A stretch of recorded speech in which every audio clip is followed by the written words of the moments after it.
Ever feel like, you've got these big dreams, but maybe need a little rocket fuel to Yeah, get there? totally. Well, today we're diving into a book that's practically like a roadmap for success. Think and Grow Rich by Napoleon Hill. Classic. Now, before you think this is just another one of those Oh, yeah.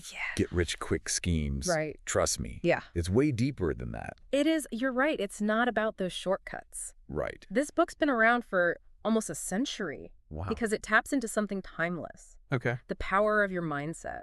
Interesting. Hill interviewed, giants of their time, people like Andrew Carnegie Oh, wow. and Henry Ford. Yeah. And he distilled their wisdom into these actionable principles. Okay, so what's the first big takeaway then? Okay. What's the secret sauce these high achievers all seem to have in common? One word.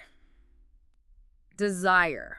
Oh. But not just wanting something. Yeah. It's about cultivating what Hill calls burning desire. It's about transforming a wish into an undeniable need. Okay. Something that consumes your thoughts and drives your actions. So how do you go from that, yeah, that'd be nice, to I have to make this happen? Yeah, that's the question, isn't it? Right. Well, Hill suggests getting incredibly specific about your goals. Okay. Especially financial ones. All right. And don't just jot down a number. Really describe what that money will bring you. Yeah. How it will feel to achieve that level of success. And here's the kicker. Write it down and review it every single day. So it's almost like you're programming your brain for success. Yes. By constantly reminding yourself of what you're working toward. Exactly. Okay. Think of it this way. Have you ever been casually thinking about getting a new car? Yeah. And then suddenly Yeah. you see that specific make and model everywhere? Oh, yeah, yeah. That's your subconscious mind at work. Right. When you have that level of focus, Yeah. you start noticing opportunities and taking action without even realizing. Okay, that makes sense. That makes sense. Right. But let's be real. Sure. There are days when, even with the best intentions, Yeah. that little voice of self-doubt creeps in. Oh, tell me about it. The one that says, can you really pull this off? Absolutely. That's where Hill's next principle comes in. Faith. Okay. And before you think we're getting all religious here, Right. it's about cultivating an unshakable belief in your own ability Okay. to achieve your goals. So it's not just hoping for the best. Yeah. It's knowing deep down that you have what it takes. Right. Hill argues that a lot of self-doubt is rooted in, Oh, interesting. negative self-talk. Right. To combat that, he recommends a technique called auto-suggestion. Essentially, the practice of positive affirmations. So instead of letting those doubts run wild, Yeah, you're consciously feeding your mind with empowering statements. exactly. It's like rewiring your internal dialogue for success. I love that. Rewiring for success. But isn't that a bit like What?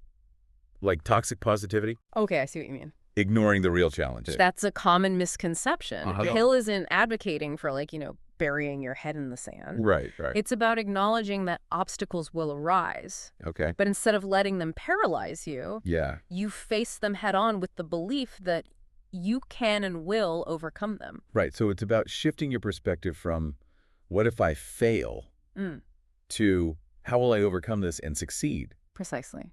It's about building that resilience muscle. Yeah, yeah. Knowing that setbacks aren't the end of the story. Right. They're just Plot twist. plot twists. There you go. Exactly. So speaking of having the right tools for success, Okay. that brings us to another kind of fascinating principle from this book. Okay. The mastermind. This one always sounds a little mysterious. Right. Is this some kind of exclusive club Yeah. with secret handshakes? I assure you there are no secret handshakes. Okay. Or at least none that I know of. Okay, good to know. But on a serious note, Yeah. Hill's concept of the mastermind is all about Yeah. strategic collaboration. Okay. It's about surrounding yourself with a group of individuals who can support you, challenge your thinking, Yeah. and help you reach, your full potential. So it's like having your own personal dream team. Yes. Each person bringing their own Exactly. unique strengths to the table. And Hill actually gives a really compelling example Okay. of a mastermind in action. Okay. Imagine a group of individuals, each with a different area of expertise. Okay. You got your finance whiz, Huh? your marketing guru, your networking extraordinaire. Right. together, they form this mastermind focused on, say, building a successful business by sharing their knowledge, brainstorming ideas, and supporting each other through challenges. They achieve so much more than they ever could alone. That makes a lot of sense. Right? But it also begs the question then, Okay. how do you actually go about finding your mastermind? Yeah. It's not like there's some directory for ambitious, like-minded individuals. If only, right. Right. You're right. It's not quite as simple as that, but it's also more achievable than you might think. Okay. Think about, your own goals. Yeah. And then consider the people you know, friends, family members, colleagues, even people you connect with online.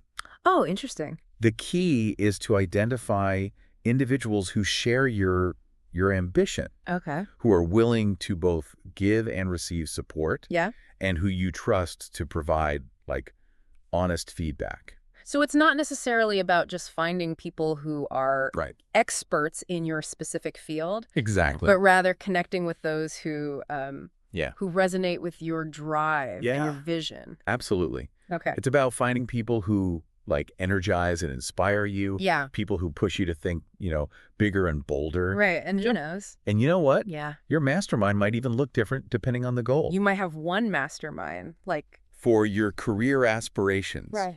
Another one for, like, a creative project. Yes. You're really passionate about. That's what makes this principle so powerful. Okay. It's not a, one-size-fits-all solution. Right. It's about creating a personalized network that empowers you to grow and achieve. This whole conversation's been a powerful reminder. It really has. That success isn't just about luck or circumstance. Right. It's about cultivating the right mindset. Your mindset. Okay. It all starts there. And surrounding yourself. Exactly. With the right people.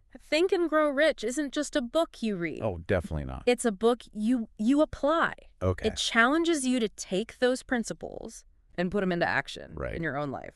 Speaking of action, if you're listening right now, oh yeah, I have a challenge for you. Okay.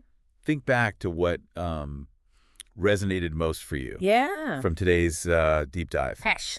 Love that. Was it the concept of burning desire? Right. Maybe it was the power of the mastermind. Whatever it is. Yeah. Commit to taking one concrete step. Yes. To implement that idea this week. And to add to that challenge, I'd encourage you to reflect on this. If our mindset is as powerful as Hill suggests, what limiting belief? Yeah. Interesting. They'll be holding you back. Ooh, good question. What if you challenged those beliefs? Yeah. Replace them with thoughts that empower you to achieve your goals. It's a question worth pondering as you embark on your own journey of growth. So much good stuff to unpack. Right. Think and Grow Rich. Yeah. Really lives up to its name. Absolutely. As a classic. Timeless. It's a book that deserves a spot on your bookshelf. Keep it close. And deserves, yes, revisiting regularly. It's all about unlocking that inner achiever. Yeah. One principle at a time. As always, happy deep diving, everybody.